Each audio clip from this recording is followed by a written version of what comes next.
APSC ప్రతిభా సేతు అని ఒక programme launch చేసిందండి.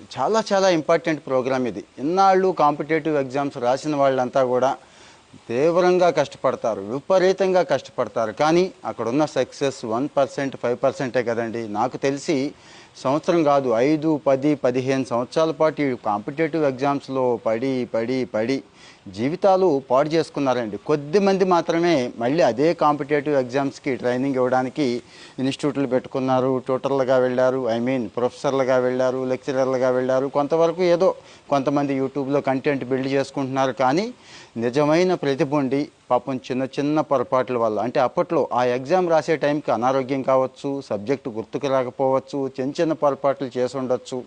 కానీ 1, 2, 5, 10 మార్కుల్లో పోయిన వాళ్ళు ఎంతమంది అండి. నాకైతే ఎంతోమంది తెలుసండి. మరి వీళ్ళల్లో ప్రతిభ లేనట్ట, వీళ్ళు ఎందుకు పనికిరానట్ట, అంటే సెలెక్ట్ అయిన వాడే గొప్పాడా?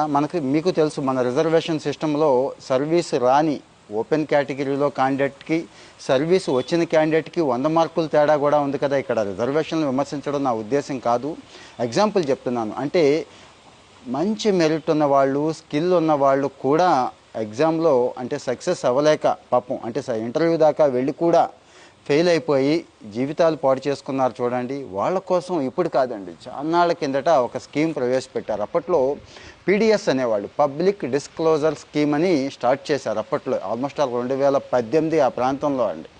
అయితే అది క్రమంగా మార్పు చెందుతూ ఈరోజు ప్రతిభా సేతు అనే స్థాయికి వచ్చిందండి. ఏం లేదండి, ప్రతిభా సేతు అంటే ఇక్కడ ఎవరైతే ఫెయిల్ అయ్యారో, ఫెయిల్ అవ్వడం అంటే పాపం ఇంటర్వ్యూ దాకా వెళ్ళి, మీకు తెలుసు కదా, 1:2లో సపోజు 1000 పోస్టులు ఉంటే 2000 మందిని పిలిస్తే 1000 మందే సెలెక్ట్ అవుతారు, మిగిలిన 1000 మంది అలాగే ఉండిపోతారు. అలాగని ఇంకా రిటర్న్ టెస్ట్లో ఆగిపోయిన వాళ్ళు కొంతమంది ఉంటారు, కొన్ని పోస్టులకి ఇంటర్వ్యూలు కూడా ఉండవు.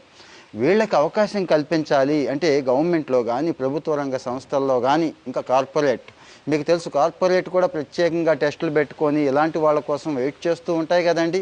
ఈజీ అవుతుంది వాళ్ళకు కూడా, వీళ్ళని చక్కగా ఇక్కడి నుంచి తీసుకొని పిక్ చేసుకోవచ్చు. అప్పట్లో పబ్లిక్ డిస్క్లోజర్, ఇప్పుడు ప్రతిభా సేతు అవుతుందండి.